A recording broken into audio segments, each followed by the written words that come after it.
Hello dear students. So today we start with the new chapter, that is chemical reactions and equations. Chemical reactions and equations. तो इस chapter में mainly हम class 10 का जो starting करते हैं, तो ये हमारा डेली लाइफ में क्या क्या चीज़ें चेंजेस होती हैं या फिर क्या क्या चीज़ें ऑब्जर्वेशन में आ सकती हैं, उसको स्टडी करते हुए हम लोग केमिकल रिएक्शंस एंड इक्वेशंस को पढ़ते हैं।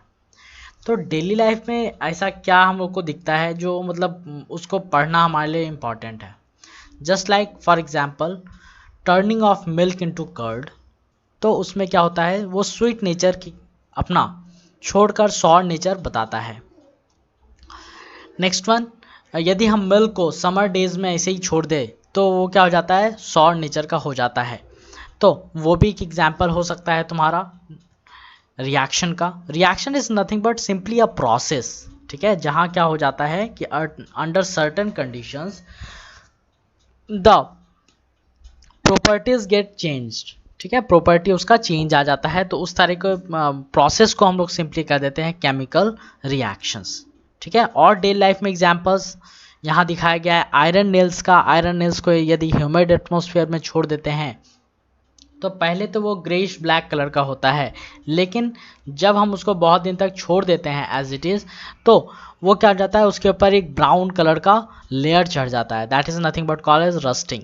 तो उसका भी, उसमें भी क्या हो रहा है, केमिकल चेंज हो रहा है, ठीक है, केमिकल चेंज हो रहा है।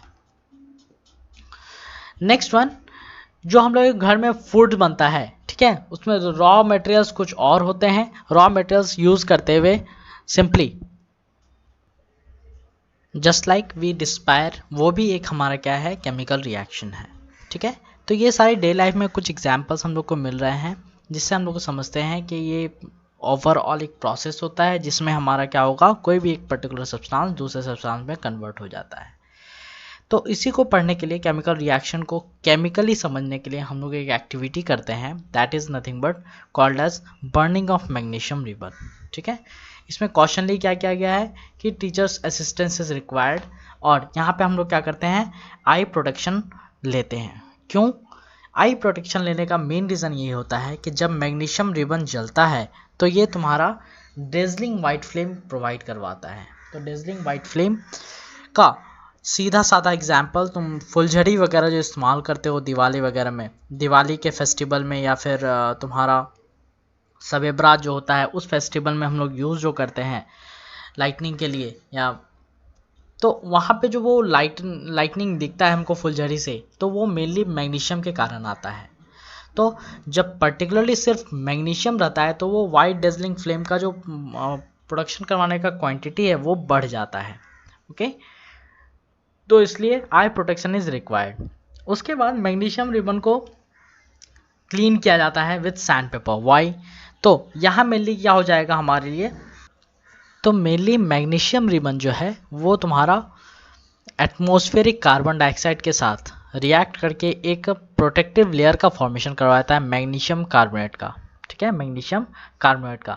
तो यहाँ दिख रहा है हमको मैग्नीशियम रिबन को रब करना पड़ रहा है विथ सैंड पेपर। तो क्यों, क्योंकि a protective layer of magnesium carbonate was formed due to atmospheric carbon dioxide, ठीक है। तो उस चीज़ को हमको रब करके हटाते हैं हम लोग, क्योंकि उसको जलने से ही वो रोकता है। उसके बाद हम क्या करते हैं कि with the help of tong, tong is nothing but एक क्लिपर जैसा होगा जिसके मदद से हम मैग्नीशियम रिबन को पकड़ते हैं और उसको बर्नर के बगल से, बर्नर पे उसको यदि बर्न करना स्टार्ट करें तो डेजलिंग वाइट फ्लेम का फॉर्मेशन होगा। और वॉच ग्लास एक सिंपली ग्लास होता है, वहाँ हम क्या करते हैं, तुम्हारा रेसिड्यू को हम लोग कलेक्ट करते हैं तो वाइट पाउडर रेसिड्यू मिलता है, that white powder is called as magnesium oxide, ठीक है। तो यहाँ हमको क्या समझ में आ रहा है कि पहले वो तुम्हारा एक रिबन था, रिबन से उसको बर्न किए तो ये वाइट पाउडर में कन्वर्ट हो गया, और ये तुम्हारा डेजलिंग वाइट फ्लेम देते हुए ये पाउडर जो बना है, इस पाउडर को फिर यदि जलाना चाहोगे तो दैट इज नॉट पॉसिबल। तो यहाँ क्या हो रहा है, मैग्नीशियम रिबन अपने आप को जलाकर एक नए प्रॉपर्टी को गेन कर ले रहा है, तो that is nothing but called as a chemical reaction, ठीक है, केमिकल रिएक्शन। तो ये एक एक्टिविटी है, हम लोग इसको हम लोग ध्यान में रखते हैं। नेक्स्ट वन यदि बात करते हैं अबाउट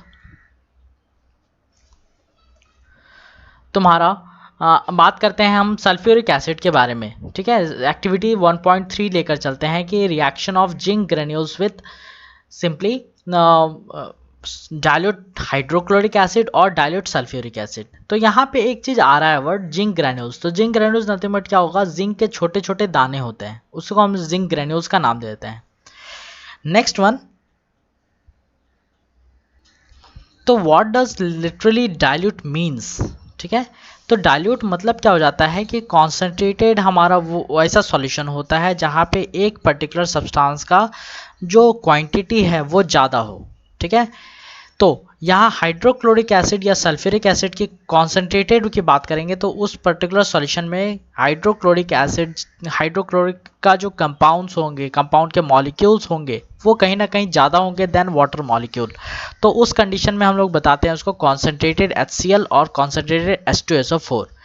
यहाँ डाइल्यूट की यदि बात करें तो डाइल्यूट के केस में क्या होता है कि कॉन्सेंट्रेटेड को ही डाइल्यूट बनाया जाता है। तो कैसे बनाएंगे, तो सिंपली वाटर में क्या करते हैं, हम कॉन्सेंट्रेटेड एसिड को डालते हैं, क्योंकि जब हम कॉन्सेंट्रेटेड एसिड को वाटर में डालते हैं तो एक अमाउंट ऑफ जो हीट है वो प्रोड्यूस होता है। उस हीट को सिंपली क्या करते हैं, उस हीट को वाटर एब्जॉर्व कर लेता है। यदि इसका जस्ट उल्टा करोगे कि कॉन्सेंट्रेटेड एसिड में यदि हम वाटर डालना चाहें तो ये हीट को कोई एब्जॉर्ब नहीं कर पाएगा, और हीट को एब्जॉर्ब नहीं कर पाएगा तो मे भी हो सकता है जो बीकर में वो रखा हुआ है या ग्लास कंटेनर में रखा हुआ है तो वो सिंपली क्या होगा, तो वो वाला पार्ट हमारे बॉडी को हार्म कर सकता है। तो इसलिए हम लोग क्या करते हैं, वाटर में तुम्हारा कॉन्सेंट्रेटेड एसिड्स को डालते हैं। अब ये दोनों से हमको ये क्या मिलता है कि जब जिंक ग्रेन्यूल्स को H2SO4 सॉल्यूशन में डालते हैं तो उस समय क्या होगा कि सिंपली हाइड्रोजन गैस तुम्हारा बाहर निकलता है, ठीक है। हाइड्रोजन गैस बाहर निकलता है, हाइड्रोजन गैस बाहर निकल रहा है, दैट मीन्स यहाँ भी क्या हो रहा है, कोई केमिकल चेंज हो रहा है। तो ये भी हमारा एक्टिविटी 1.3 जो है ये भी हमारा कहलाएगा chemical reaction. It is simply a process in which zinc granules जो है वो जिंक सल्फेट सॉल्यूशन में कन्वर्ट कर रहा है खुद को, और इसमें से हाइड्रोजन गैस लिबरेट आउट हो रहा है। और इसको यदि कॉनिकल फ्लास्क को टच करोगे तो टच करने के बाद क्या होता है, इसका टेम्परेचर जो है ये इंक्रीज कर जाता है ड्यू टू हाइड्रोजन गैस, ठीक है। तो केमिकल रिएक्शन आखिर समझ में कैसे आएगा कि रिएक्शन हो रहा है, तो इसके लिए हम लोग क्या करते हैं, जनरल कैरेक्टरिस्टिक्स का यूज़ करते हैं ऑब्जर्वेशन में कि यदि किसी सब्सटेंस में उसका स्टेट चेंज हो रहा है या फिर उसका कलर चेंज हो रहा है या उसमें से इवोल्यूशन ऑफ गैस हो रहा है या फिर चेंज इन टेम्परेचर हो रहा है, तो इन सारे केसेस में हम लोग क्या करते हैं, ऑब्जर्व कर सकते हैं। यदि ये सारे हो रहे हैं तो कहीं ना कहीं तुम्हारा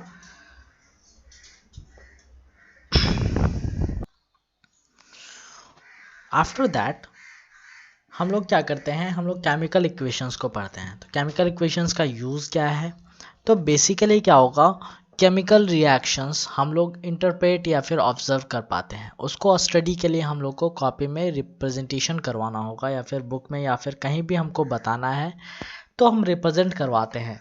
तो ये रिप्रेजेंटेशन कौन करवाते हैं, तो बाय द हेल्प ऑफ तुम्हारा chemical equations we can represent the chemical reaction. जैसे एक्टिविटी 1 में ही तुम्हारा मैग्नीशियम रिबन का बर्निंग था, तो वहाँ पे हम लोग magnesium plus oxygen give rise to magnesium oxide, ये जो दिखा रहे हैं तो ये नथिंग बट क्या हो रहा है, एक रिप्रेजेंटेशन दिखा रहे हैं। नहीं तो लिखना होता magnesium reacted with oxygen to produce a magnesium oxide, तो वो बहुत ही अच्छा खासा लंबा लिखना पड़ जाता। जैसे यहाँ लिखा हुआ है कि describe when magnesium is burned in oxygen it gets convert to magnesium oxide, तो इतना लंबा लिखना पड़ता। इसको और थोड़ा सा डिस्क्रिप्टिव बनाने के लिए हम क्या किए हैं, वर्ड इक्वेशंस का नाम लिया है। तो वर्ड इक्वेशन में क्या करते हैं, सिंपली वर्ड में मैग्नीशियम और ऑक्सीजन लिखे और एरो रिप्रेजेंट करवाता है प्रोसेस, तो प्रोसेस को यूज करते हुए ये हो गया मैग्नीशियम ऑक्साइड। अब देखो जो एरो के तुम्हारा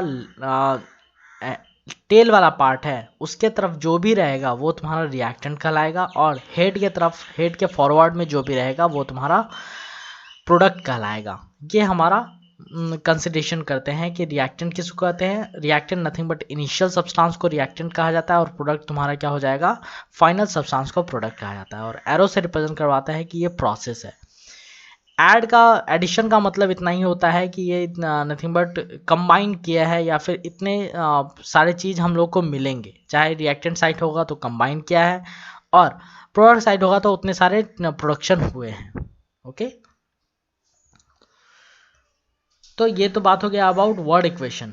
अब क्या होगा, writing chemical equation with the help of word equation को ही हम केमिकल इक्वेशन में कन्वर्ट करते हैं। तो केमिकल इक्वेशन में स्पेशली वर्ड जो मैग्नीशियम है, मैग्नीशियम को हम सिंबलाइज किए हुए हैं क्लास 9 में। तो मैग्नीशियम क्या हो जाएगा, Mg, और ऑक्सीजन की जगह लिखते हैं नैरेटिव में ऑक्सीजन O2 आता है और वो गिव्स राइज टू MgO।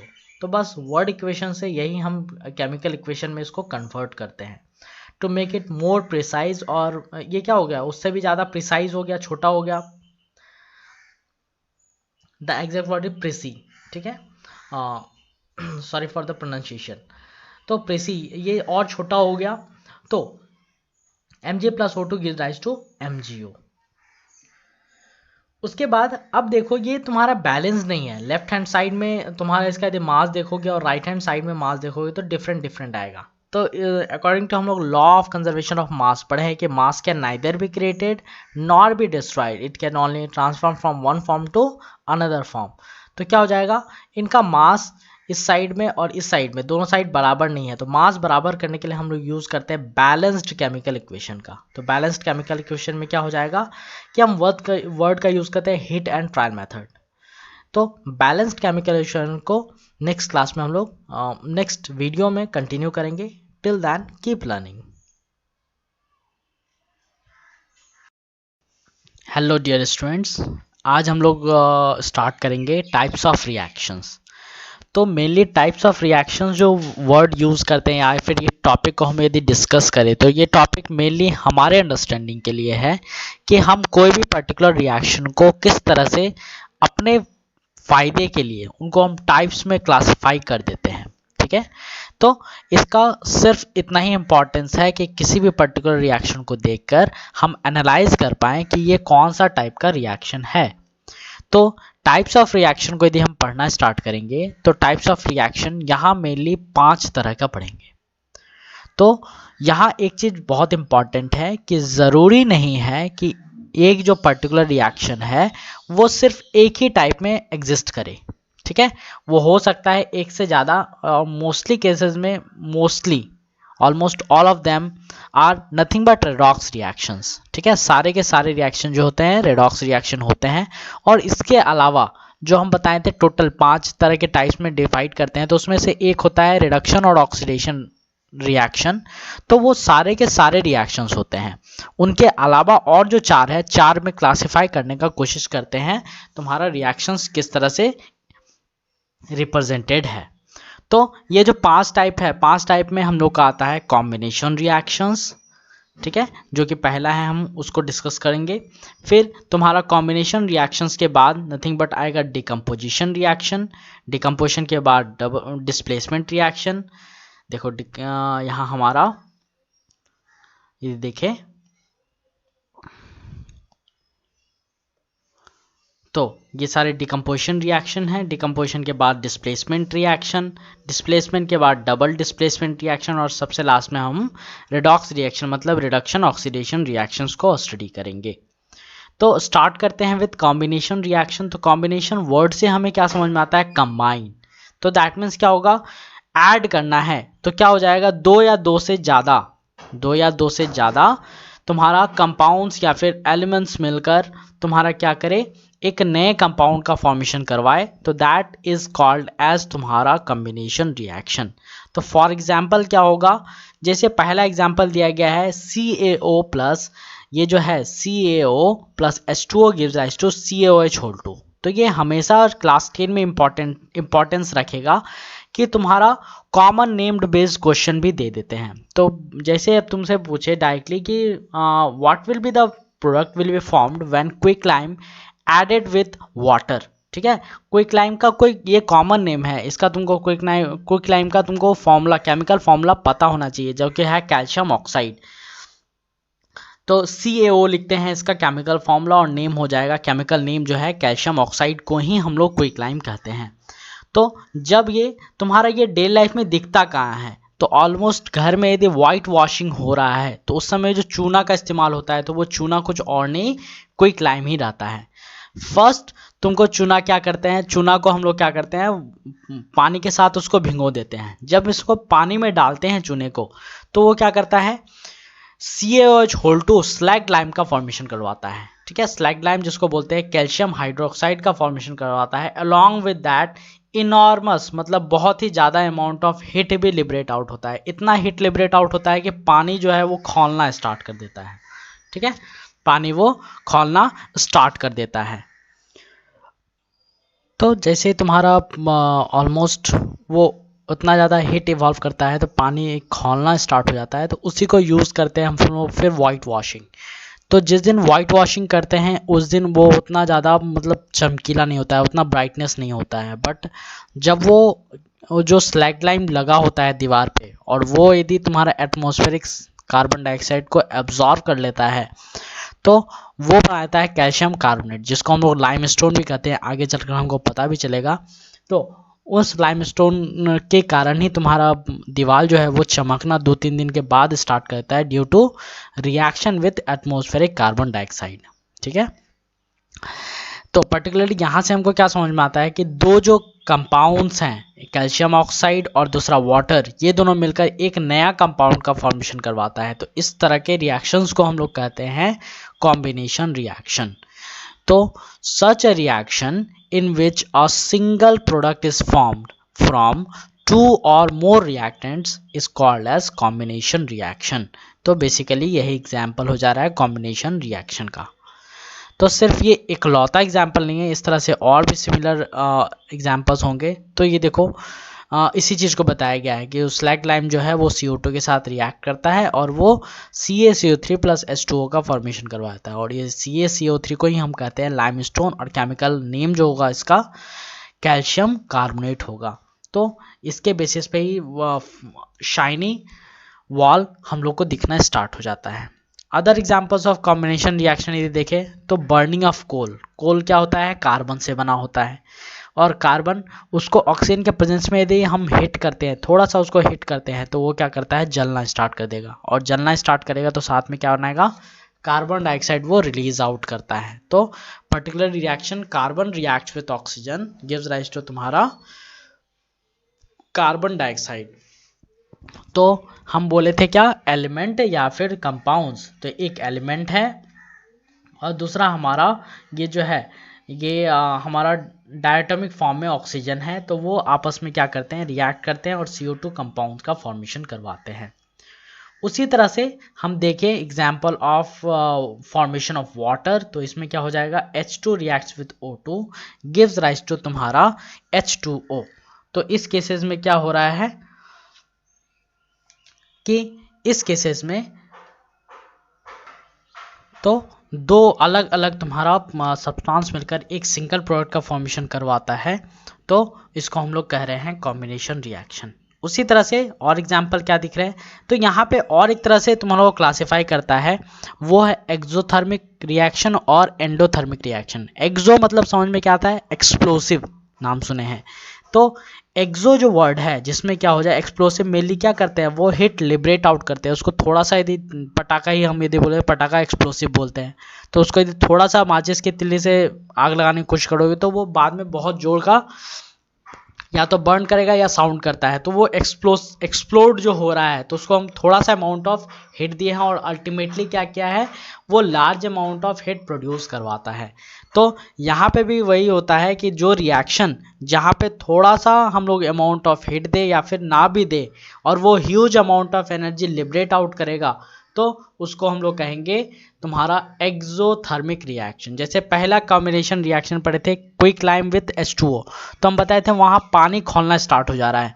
तो वहाँ हम कोई हिट नहीं करते हैं लेकिन उसमें से क्या हो रहा है, हिट इवॉल्व आउट हो रहा है। तो वो हमारा हो जाएगा एक्सोथर्मिक रिएक्शन। लेकिन यहाँ कार्बन को जब हम बर्न करवा रहे हैं तो carbon plus oxygen give rise to CO2 और हिट, यहाँ हमको थोड़ा सा हिट करना पड़ा है कि कार्बन जलना स्टार्ट कर दे।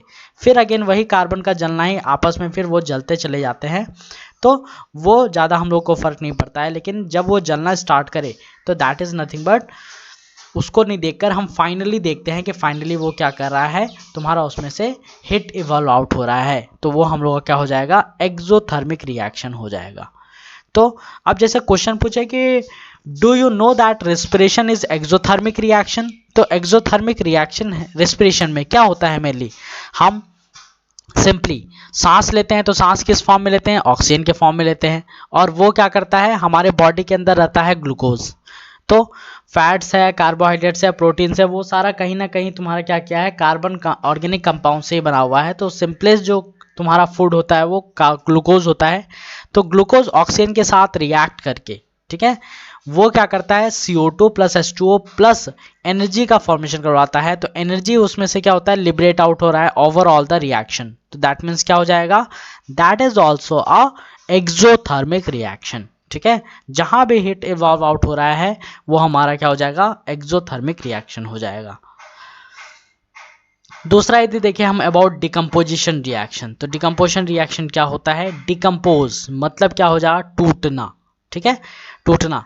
तो ओवरऑल इसको हम लोग नेक्स्ट वाले वीडियो में डिस्कस करेंगे।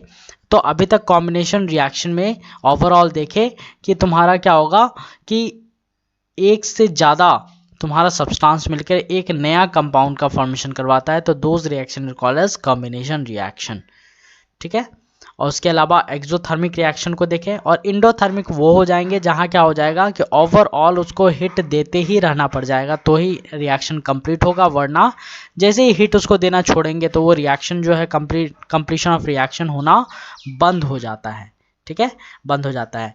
तो आप लोग क्या कीजिएगा कि चैप्टर 2 और chapter 3 that is nothing but acid base and salts और मेटल्स एंड नॉन मेटल्स वाले चैप्टर में से रिएक्शन को देखिएगा, और देखिएगा कौन कौन रिएक्शन जो है वो कॉम्बिनेशन रिएक्शन करवा रहा है। ठीक है, कॉम्बिनेशन रिएक्शन करवा रहा है। तो ज़रूरी नहीं है कि वहाँ पे सारा का सारा कॉम्बिनेशन मिल जाए तुमको, कुछ मिलेगा तो उसी को हमको पिक आउट करना है। फिर आगे के वीडियोस में हम लोग डिकम्पोजिशन को, डिस्प्लेसमेंट रिएक्शन को और डबल डिस्प्लेसमेंट और अगेन रेडॉक्स रिएक्शन को डिस्कस करेंगे। तो ये सारा जो रिएक्शन है हम पहले ही बोले थे, ये सारा ही रेडॉक्स रिएक्शन होता है। तो ये भी तुम्हारा अपना रेडॉक्स रिएक्शन के जैसा बिहेव करवाएगा। ठीक है, तो combination reactions are redox reaction but all the redox reactions are not combination reactions. ठीक है, टिल देन आराम से पढ़ाई करो। Thank you.